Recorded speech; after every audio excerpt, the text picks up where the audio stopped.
अहिल्यानगरमध्ये 13,000 कोटीची गुंतवणूक, 78 उद्योगांची करार. अहिल्यानगर जिल्ह्याच्या औद्योगिक विकासाला मोठी चालना मिळणार आहे. जिल्ह्यातील 78 उद्योजकांनी तब्बल 13,000 कोटी रुपयांच्या गुंतवणुकीसाठी करार केलेत. या गुंतवणुकीमुळे मोठ्या प्रमाणामध्ये रोजगाराच्या संधी निर्माण होण्याची अपेक्षा आहे. उद्योग विभागाच्या वतीनं आयोजित करण्यात आलेल्या गुंतवणूक परिषदेमध्ये पालकमंत्री तथा जलसंपदा मंत्री राधाकृष्ण विखे पाटील यांच्या उपस्थितीमध्ये हे करार करण्यात आले. यावेळी गुंतवणूक करणाऱ्या उद्योजकांचाही सन्मान करण्यात आला.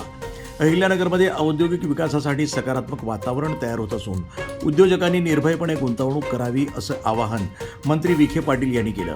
यापूर्वी जिल्ह्यात उद्योगासाठी काही प्रमाणात नकारात्मक वातावरण होतं, मात्र आता राज्यात येणाऱ्या गुंतवणुकीचा फायदा अहिल्यानगरलाही होत असल्याचं त्यांनी सांगितलं. जिल्ह्यामध्ये संरक्षण क्षेत्रातील प्रकल्पांनाही चालना मिळत असून निबे ग्रुपच्या माध्यमातून संरक्षण उत्पादनाचा प्रकल्प सुरू झाला आहे. भविष्यात बेलवंडी आणि हरेगाव इथंही संरक्षण उत्पादनाशी संबंधित प्रकल्प कार्यान्वित होणार असल्याची माहिती देण्यात आली.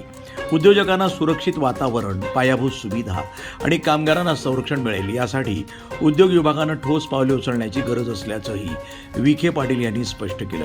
दरम्यान अहिल्यानगर हे छत्रपती संभाजीनगर आणि पुणे या प्रमुख औद्योगिक पट्ट्यांना जोडणारं महत्त्वाचं केंद्र बनत आहे. रस्ते विकासासोबतच शिर्डी विमानतळाचा विस्तार आणि कार्गो हब तसंच जिल्ह्यामध्ये सेमी कंडक्टर प्रकल्प आणण्याचे प्रयत्न हे सुरू असल्याचं मंत्री विखे पाटील यांनी सांगितलं. याशिवाय उजनी प्रकल्पावर डेटा सेंटर उभारण्याची योजना असून राज्य सरकारकडून सुमारे 94,000 कोटी रुपयांची गुंतवणूक केली जात असल्याची माहितीही त्यांनी दिली.